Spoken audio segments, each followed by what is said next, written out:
This is the Intentional Human Podcast, and I am your host, Adrian, and my personal life mission is to optimize the human experience one story at a time. All right, I think we're good now. All right. Cool. Well, this is actually the first episode of the Intentional Human Podcast. So that's cool. Let's go. So today I have Jeff here. He's my friend. We met at a kava bar here in Phoenix, Arizona. And I'm just going to let him introduce himself a little bit. Yeah, my name is Jeffrey Bryant. I'm an artist. I dabble in NFTs and crypto, augmented reality. I live in Phoenix now, but I'm from California.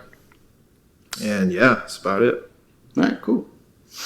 Well, like I told you earlier, I think we're just gonna kind of like a free-flowing conversation. Like I asked you earlier, like, would you consider yourself as a visionary person? Yeah, definitely consider myself a visionary. I've been a creative like my entire life. I've always had these crazy ideas, and it's just crucial that I pursue them. So a lot of the time I spend a good chunk of my time making it into a reality. So, yeah. Cool. So I'm kind of curious on that, like that whole visionary process. Like, is it like you just get like a random download, or is it like you get inspired by looking at like a cat or something? like what triggers like this inspiration of your visionary like creativity? It comes from everywhere. All walks of life. So it could be from just hanging out outside and seeing certain things or talking to certain people, and they'll say something, and that input will kind of connect with some ideas that I have from the past. So there's that. There's like inspiration from other artists or other thinkers and creatives, or maybe like some books I've read in the past, but there's always some kind of like stimuli from the world that like triggers the idea while I'm outside and not at home. So it usually happens outside. Gotcha. Yeah. Kind of like in nature or just in general, like being outside? In general. I mean, most ideas come out when I'm in nature though, but it does happen in like daily life too. Gotcha. Yeah. Cool. So you get this vision, you get this idea, and then I guess what's like the next step? Like, do you like automatically jump into creating something, or you have like a process that you kind of follow? Yeah, usually I just pull out my notes. Notion app, I'm sure you used that before, right? Notion? I have not. Oh, it's pretty dope. It's a way to like organize all your thoughts, like your daily life processes, or if you have like friends that you want to keep track of or something, or like companies, so you can make a list of them. And like any ideas that I have, it just goes straight into the Notion.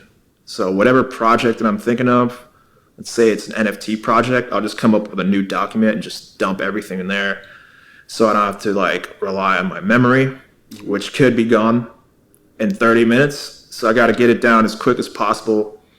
And then I really just like get down to the details with it and try to like get as much clarity on the idea as possible. Like pull images from Pinterest that I feel like would relate to the idea and dump it into the Notion doc.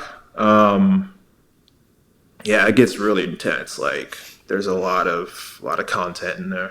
Gotcha. There's like sections, there's like different pages, sections, and lists and all that. Mm-hmm. And then from there, once I got enough content, that's when it's ready to be started. So like the fact that I wrote it down means it's like a concrete idea now. I partially brought it into existence. It's not just in my mind anymore. It's in the physical world now that it's in the notes. So that's where it all starts. Dope. So you're at that step, like you got it in your notes, you have pretty much like one foot into reality pretty much with this idea.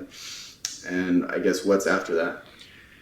After that, it's just going through the to-do list or whatever that I just wrote down step by step, trying to like bring it into fruition, one little step at a time. Let's say I need to order something on Amazon that is required to make the idea happen. Let's say it's an art installation or something. like a massive art installation where it's like these huge screens everywhere, I'll get like a miniature version of it with like foam pads from Amazon. Like you can get them for like $10, foam pads, and they could just projection map onto it. Yeah. So it'd be a small one, which kind of mimics the larger display, and I would start from there, Gotcha. record that, kind of play around with it, and see how it turns out. Gotcha. Yeah. Well, it's kind of, I guess, take a few steps back. I think I kind of jumped the gun, but I just want to know more, like, what exactly is it that you do, like, to kind of help me understand and help whoever else is listening understand, like, what you do, really, because I feel like after reading your resume and just, like, building our friendship so far, you've had some pretty cool success, bro. Like for example, like, you worked with A$AP Rocky, and I'm just curious, like, how that project really was for you, like, how you got that opportunity, and what that creative process was like for, you know, someone like A$AP Rocky. Like, everyone's going to see us at a concert and all that. Man, it's a bit of a long story. It's going to take a bit of time to unfold, but essentially what I do there, I do a few things right now. So I basically have a few different careers that I jump back and forth to, but the main one that I like the most is creating immersive art installations that respond to the way people move. So they're interactive. They're composed of these, like, either huge LED walls or like a room or a warehouse setting where, like, the entire room is just projection maps. You'll be surrounded in light and immersed in this virtual environment in real life. And it also picks up your movement, so you can go in front of it, wave your body around, and it'll send water just rippling across the walls. Cool. Or you can, like, see yourself as another character, kind of like an avatar. So I've been doing that since 2015, just touring different art festivals, music festivals, art galleries, corporate events, all kinds of stuff. But when I started, it was in 2015. I was pretty broke, was trying to look for a job for like 10 years, but I couldn't get one, even like a basic job like Macy's and McDonald's. It was crazy. I couldn't get a regular job. I don't think I was fit for it, so I had to, like, go my own route. And I found something that I was interested in, so I kind of studied it online, learned how people do it, learned how to code. All these artworks are driven by code, so I taught myself how to code within 6 months, and then I did my first show, and a lot of people came. So I was like, damn. The response was crazy. Like, people told me they, like, never seen anything like this. They love it. They want to see it again. So as soon as I got that feedback, that's when I knew it was like a career opportunity. So I instantly started my Instagram, Twitter, my website, got all the branding together, created my own name, and just went hard for like a solid 6 months or like a year. And one of the first people that followed me was this guy, DataSync. Shout out DataSync if you ever see this. His name is James Goodwin. He's a good guy. But he was like one of the first people that followed me when I made my Instagram and started pumping my content out there online. And he lives in Florida, kind of close to Miami, but not. He does live in Miami now, but he was a little bit further away. And we just stayed in touch since 2015 until now. Over the internet. Like, I never met him in person. And he just so happens to be friends with A$AP Rocky's creative director, who is Robert Gallardo. I'm sure some people will know who that is because he's part of like AWGE, which is A$AP Rocky's creative team. And he's like the main guy spearheading it. And all A$AP Rocky shows he designed or like brought people on to design it. And he was on tour with him everywhere. So James hooked me up with him. They're like best friends. So it was like it was kind of crazy how that happened. And I guess Gallardo was looking for some interactive work. James was constantly showing him my work, and he was excited to just bring me on board while they were on tour. They like DM'd me on Instagram and was like, yo, we want to work on something together. we're at a show tonight. You should come through. It's ASAP Mob. We'll get you backstage with us. We could talk and meet. Yeah. And then, I pulled up and they were all there, like the whole ASAP Mob. ASAP Ferg, ASAP Rocky. Like, I don't remember the other guys' names, but I'm sure you guys know. I got to meet Gallardo. He was cool as fuck. They were surprisingly really chill. I thought they would be kind of like, because I hung out with rappers when I was doing that. I was also hanging around the rap industry. Mm-hmm. I thought it was going to be wild. Like, people would be on drugs and there'd be girls everywhere and just like people going crazy, but they were just they were surprisingly chill.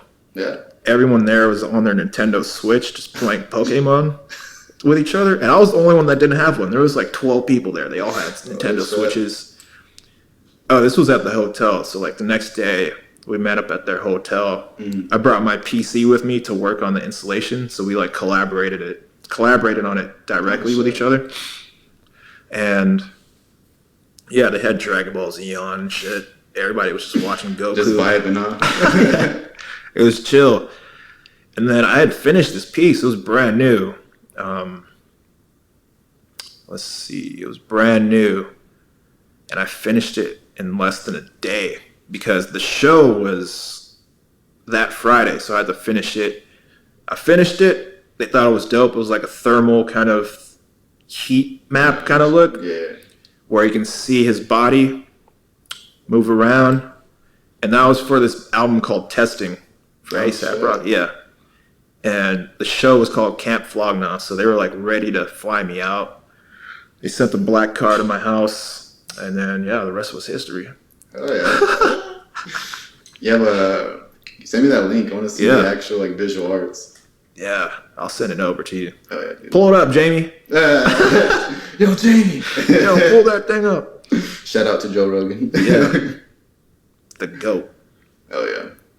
That's cool, man. And since that, I guess, experience, like what door opened for you after, like, at least in my eyes, because that is, for when you're working with like a very like top tier individual in terms of just media, right? He's influencing a lot of people and all that. Yeah. So what other doors open after that moment? I don't think it's like that specific project. I don't think it opened up too many doors. Mm-hmm. Not that I know of, but Drake's team did get a hold of me though. I don't know if it had something to do with the ASAP Rocky thing, but I posted one of my artworks on Instagram and it got like 10,000 views or something. It went a little bit viral. Mm-hmm. A lot of comments, a lot of people that weren't even following me were posting on it. Oh, yeah. And Drake's creative team found that. And they hit me up. They're like, yo, we have a tour coming up and we need some interactive visuals. Like, we really like your work. You want to chat sometime? Mm-hmm. So we set up a time to talk. I didn't know it was Drake at first. They just this is a tour. This guy creates tours, like the stage visuals, and he has a whole team. I can't remember the name of it right now, but they had a whole team, and I didn't know who the artist was or what it was for at first until they sent the NDA. I signed the NDA and said Drake on it. I was like, yo, this is crazy. Drake? No way, dude. Damn. And then all through Instagram. It's crazy. And we talked. They wanted me to do his tour. I forgot what the tour is called, but it was a pretty big one. I'm sure you've seen the images around. They were like ready to book me to do rehearsals up in Nashville because that's where they do it at first. Yeah. And set up my art piece. This specific tour was the one that had the massive LED kind of like platform with all these crazy animations. One of them was like a scorpion. The other was like a basketball court. Then they had this flying Lambo that flies over the stage. Have you seen that one? I don't think I have. Yeah, that one was big. And like it tracks Drake all over the stage. So yeah, that actually fell apart though, because I guess they hit a few other people up to see if they would want to work together too. Oh, gotcha. And I was just one guy, and they had another team of like 150 people. So of course they're going to go with the 150 people to put it together. And it was like so last minute. So, but it was cool that they hit me up. Gotcha. Yeah. Still an opportunity, right? Yeah. So I'll go a little bit deeper on that. Doors open in terms of those opportunities, but maybe something a little bit else, like what other skill sets that you realize from that experience you can expand on, like any areas of growth. You get what I'm saying? Like what other doors open that helped you like continue that path of what you're doing with your, which pretty much your art. Like some new skills that I learned. Yeah.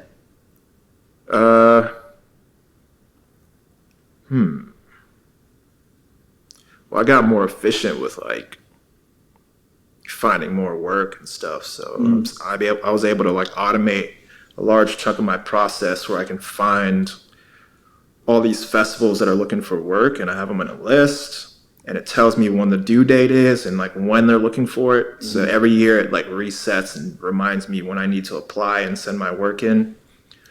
And it's sort of like having a booking agent. So like most people will have a booking agent, but I took the role of a booking agent and completely automated it. So I don't need to hire one because the booking agent is literally just automation. Sure. So Saves you money. yeah, and it does it a lot better in my opinion. So got to watch out for that in the future. A lot of jobs are going to be automated out, including the booking agent. But Fair enough. yeah, that's one thing. Another thing is like I learned how to do AR, augmented reality development, which is sort of the same. It's like you're coding. That's how I created my artworks, through code, but it's just a different medium. Use a camera to like display the art on. Yeah. So that after I built my track record, I was able to like work with Facebook for a year, because when the pandemic hit, I wasn't able to do any shows. So I needed some like form of income. Yeah. And I took a job with Facebook doing augmented reality for about a year. It's like that metaverse stuff. Something like that. No, it's mostly face filters. Oh. So when you're chatting with people and you like point the camera to your face and it puts an object on it, let's say it's a hat. It's for girls, it's like makeup. Or it puts you into like an immersive environment where the background has changed. Gotcha. So you're the reason why we have like the Snapchat filters that literally can change like a Frankenstein head or stuff like that. That's Yeah. cool. That was for Facebook. Like some of the ones I made are still on there. Oh no, which ones? I don't remember what they're called. What do they look like? One of them is like this background that kind of animates as you rotate it. It's black and white and then purple and red. A lot of geometry, lines, squiggly lines. Gotcha. Yeah. Oh, so a lot of opportunities coming your way, pretty much. Like from Facebook, working with different rappers.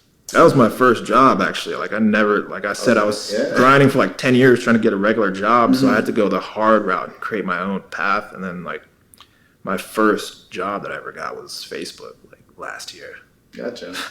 And why'd you leave Facebook? Oh, it was just a temporary contract, and I made some investments that kind of like kept me going through crypto and NFTs. So it's been a while since I've worked, and yeah, I'm pretty heavy into crypto right now. Oh yeah, cool. So like with all that stuff going on, the pandemic hit and all your creative projects and your own personal life, like how was that like happening, or how was your personal life like going for you like throughout that entire process, like working with A$AP Rocky, meeting Drake's creative team, working for Facebook and all that? My personal life, yeah, it was a pretty drastic change. Like I feel like my personality changed into something new, different. Before that, I was like on this gangster rap tip. Like my accent was pretty hood. The friends I had were hood. How did it sound? Let's see. Hey, what's good, bro? That's good, bro. Yo, this shit slap, bro.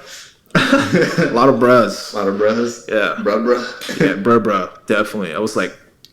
I was living in the Bay Area during the hyphy movement and all that shit. I don't know if you know what that is. Hyphy? Hyphy movement? Yeah. What's that? Damn, that was like this movement in 2006 where it was all about going dumb, going stupid, doing sideshows on the intersection, ghost riding the whip, E40, like Keep the Sneak and all those people. Yeah.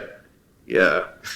That's where I started. I don't know. That was like my previous era of my life. Yeah. Then when I started doing the art stuff, I started hanging out with different people that were much smarter than me, much more successful than me. So the way I speak began to change, like my accent changed. People I hung out with changed. Yeah. And I think it was for the better because it got kind of dangerous when I was doing music. Mm. Guns started showing up, drugs and shit. Got a little wild. So, and actually the guy I was producing for, he died No, with an AK shot to the head. So Oh, shit. rest in peace, brother. Rest in peace. Yeah. And I was like struggling for like the majority of my 20s, and this art practice got me afloat. Like I didn't have to work a job anymore or look for a job because I was doing this and earning money full time. Yeah. Yeah, and that changed a lot. That answer your question? Yeah. Sure. I was just curious. But cool, man. So what other things are you working on right now? What's your creative projects?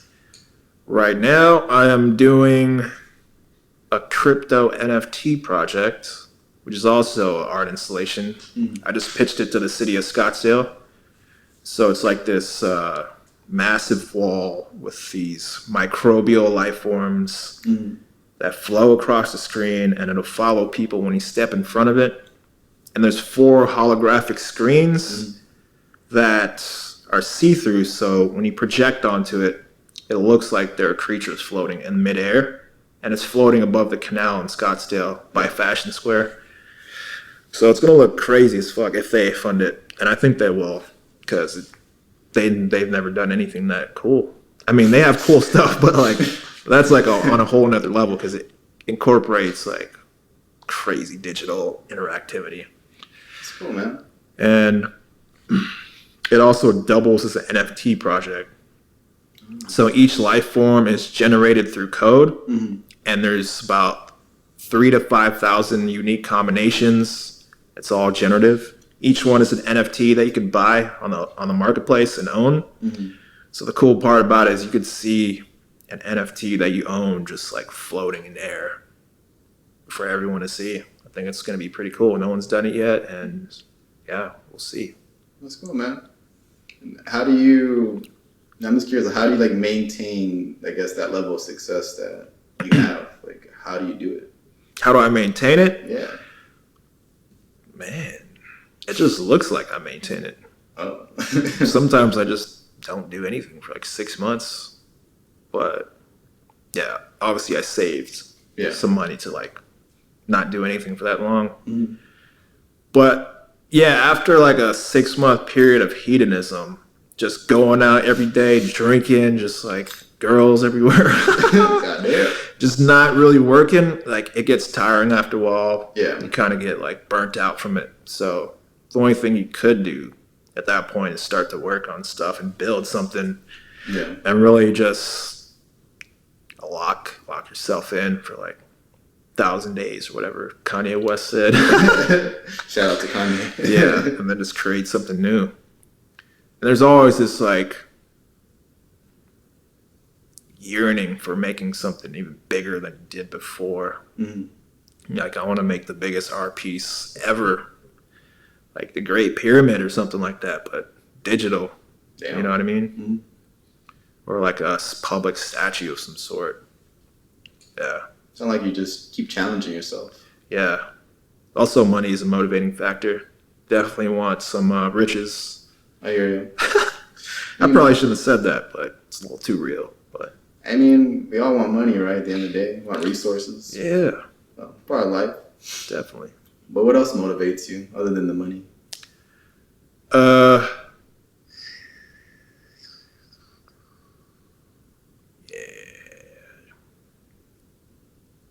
Just the creative itch, man. I've had it since I was young. always started creating something. Like, as I was playing video games as I was younger, the first thing I would do is go to the create mode. Let's say it's Tony Hawk. You can play the game. You can choose to play the game first, but I chose to just like make my own skater first, make my own skate park, make my own wrestler. And then I went from that to like this game called MTV Music Generator. Never heard of it. It's old. It's like PlayStation 2. Okay. And Funkmaster Flex was like the main guy on it. Shout out to Funkmaster. He was on the cover. And I started making beats on there. That's how my music career started. I started off on PlayStation. Yeah. What do you do for that? I was making beats for rappers. Oh shit. Like the Jacka. Mm-hmm. I'm sure some people who know who that is. E40, like Paul Wall. What's this other guy's name? Damn. I Am Sue. You know I Am Sue? I don't. Who else? I can't remember. The Freeway. He was on Rockefeller Records with Jay-Z back in the day. Gotcha. Mr. Fab. Yeah, I went to Sweden with them too. That was fun. Well, damn. They flew us all out to go teach the hip hop schools out there back in like 2013 or something like that, 2010. Gotcha. It's a while ago. Yeah, I had a huge radio hit. Which one? It was called "Shorty All Over Me" by the Jacka. It was mostly regional though, so like mostly California and like the surrounding states there. Mm-hmm. And it was #1 on the radio for like 2 years straight. Like it was playing in LA, the Bay Area. It was #1 for 2 years straight over all mainstream songs. So like Eminem, they played more than Eminem. And the album that it released on got on the top 10 rap albums in the country, so it was #3.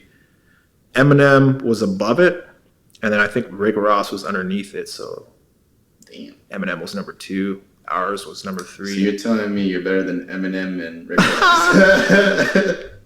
Yeah, fuck him. You might get a Yeah, so that brought a lot of attention, man. My life changed.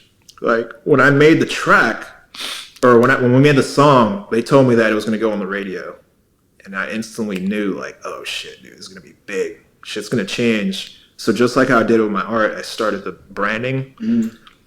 Then I was like, I knew things were going to change. Like, this is going to be big.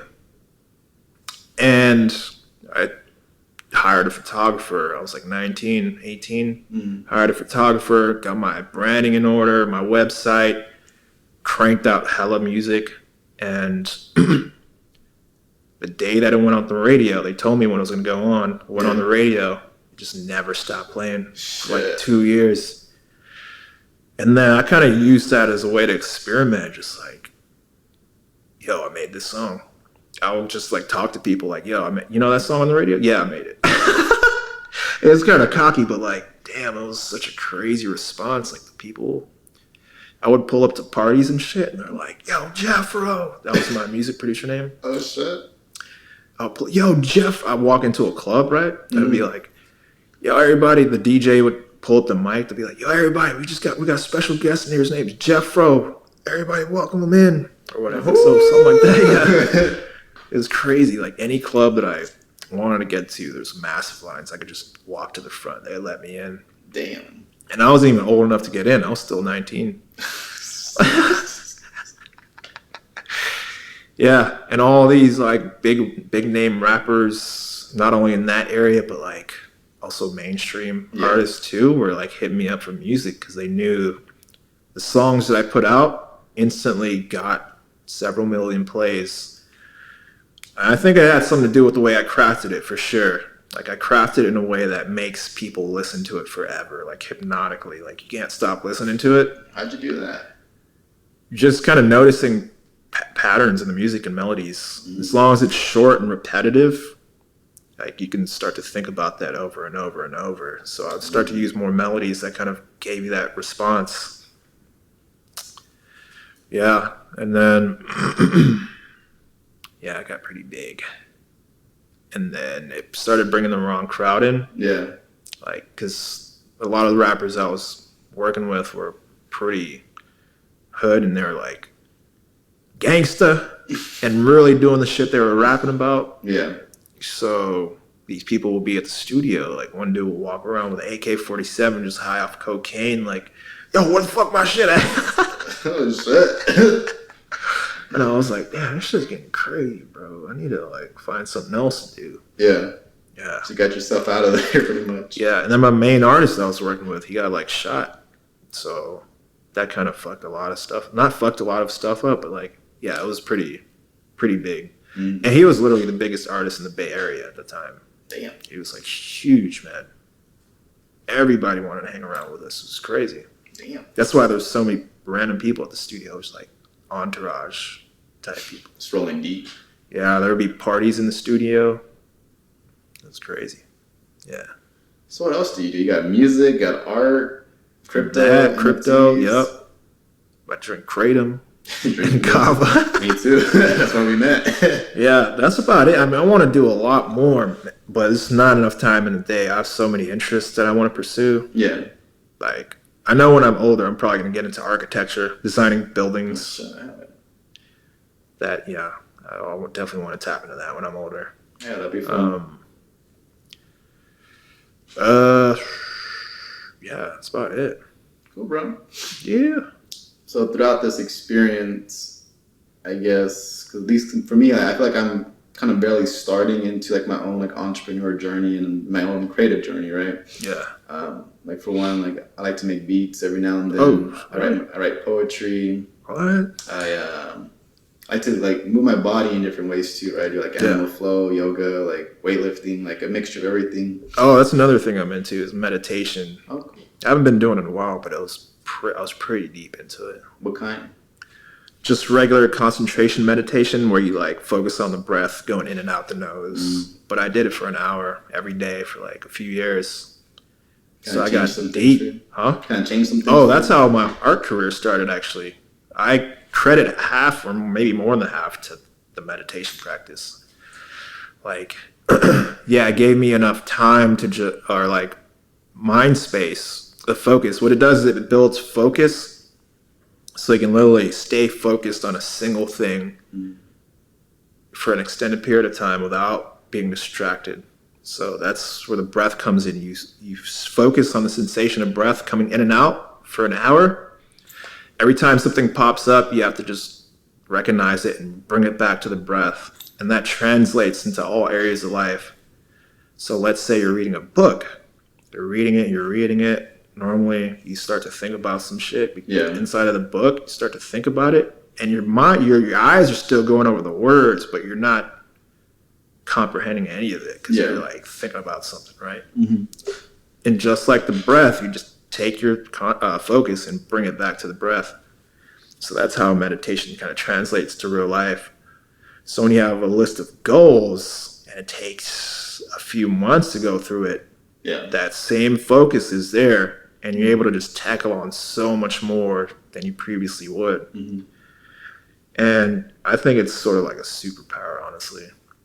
Like, literally no one in the industry at the time was working as hard as me. I swear, no one. Oh, yeah. People will be like, dude, didn't you just make 5 art installations like 2 months ago? Like, how did you do that? Breath.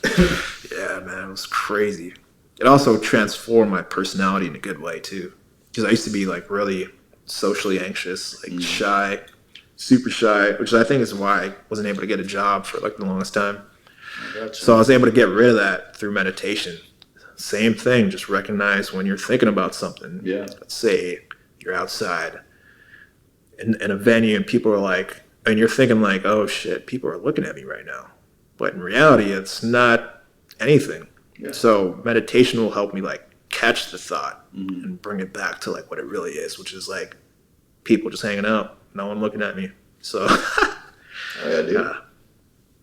So what would you say for someone like myself who's kind of like multi-passionate, right? Yeah. Like how do we go about, I guess, tackling our projects? Like I have a lot of different projects like that are just swimming in my head. Like, I'm trying to start like a community garden. Ooh. Within this year, actually. Building my wellness company. Yeah. Also doing like a business consultation service as well.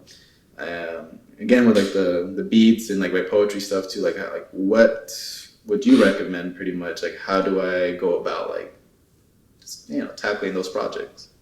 Yeah, I would say could start off like putting out the idea. I'm sure you do this already. Like I mentioned earlier, you put out the ideas onto a document and try to get as detailed as possible. Like just dump all thoughts, all information, anything that relates to it. You just look for it online and just dump it in the document. And I think that's the first step. And then through there, you'll have all these little steps that you can take to kind of make this idea a reality. Go through it. Try to tackle as little as you can initially. Not as little as you can, but like tackle all the small things that just make it into a bigger action over time. And then,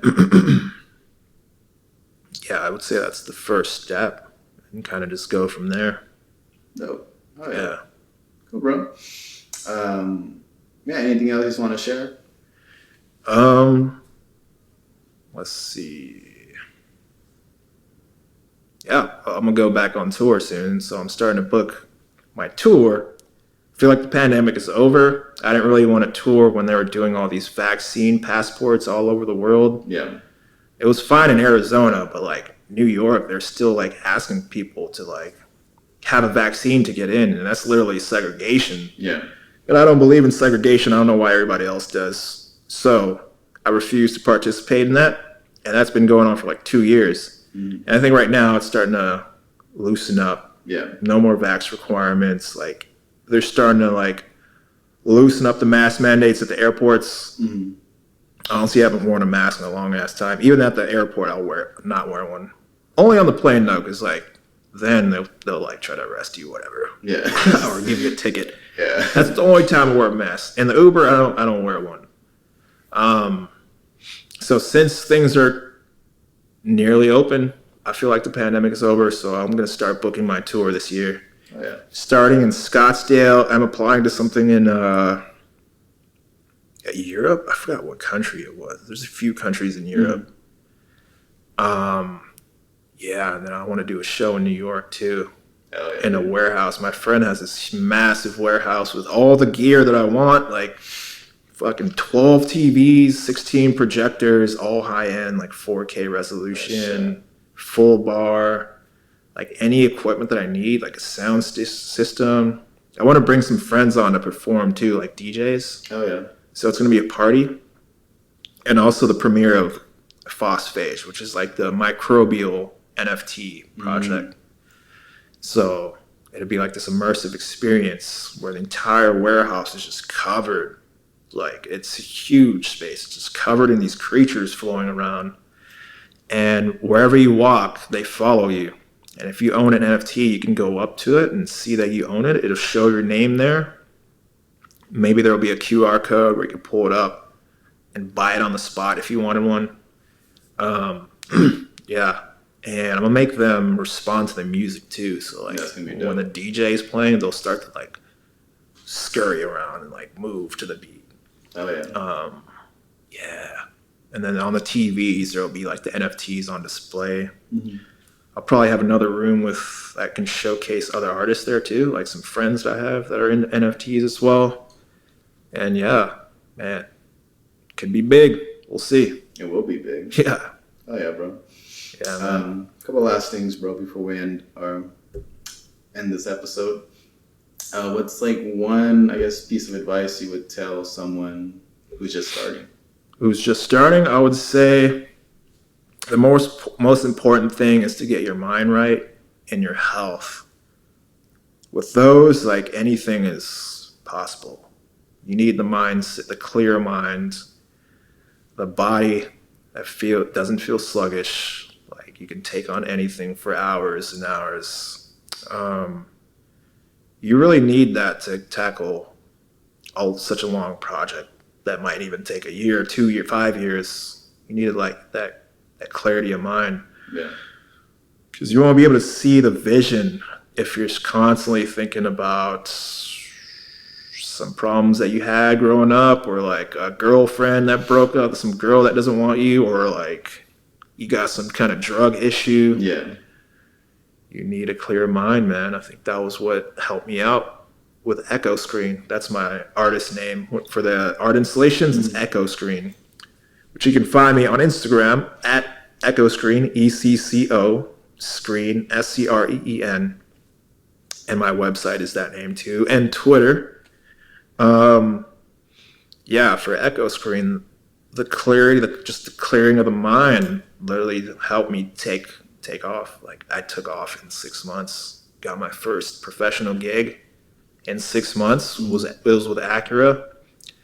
That's from knowing zero code 6 months ago to like learning how to put up a interactive installation that runs through code in 6 months. It's crazy.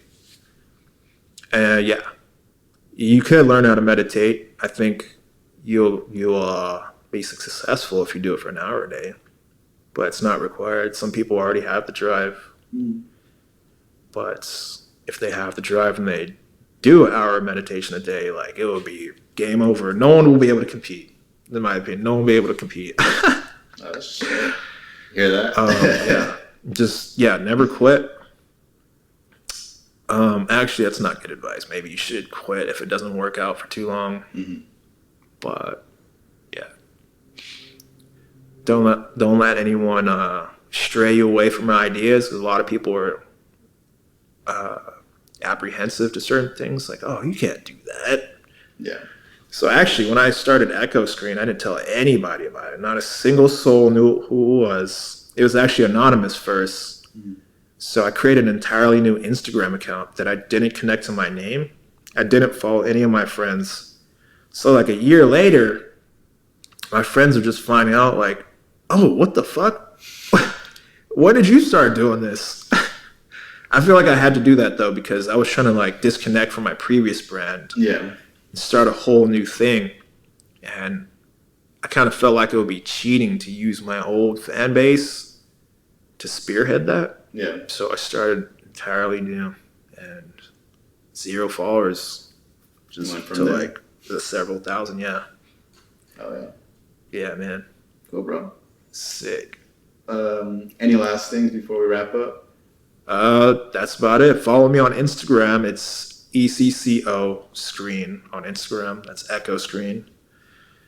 I would say I have a crypto personality too, but that's anonymous. I can't really put that out there. We'll talk about that another time.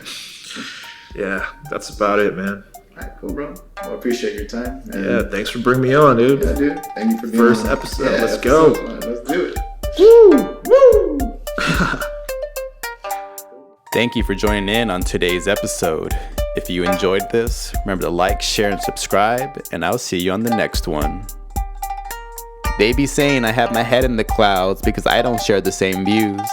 I say just look up and see the beauty all around you, and you'll see the same truth.